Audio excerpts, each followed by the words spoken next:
To enter recovery mode on Realme GT7 Pro, first we need to power off our device, and I'm gonna do the method with power button and volume up button. You can click and hold them both for around 10 seconds until your screen goes black.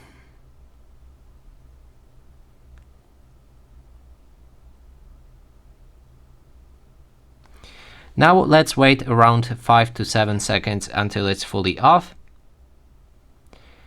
And then we can press on the power button and volume down button at the same time. Click and hold them until your screen boots, and you should be in recovery mode.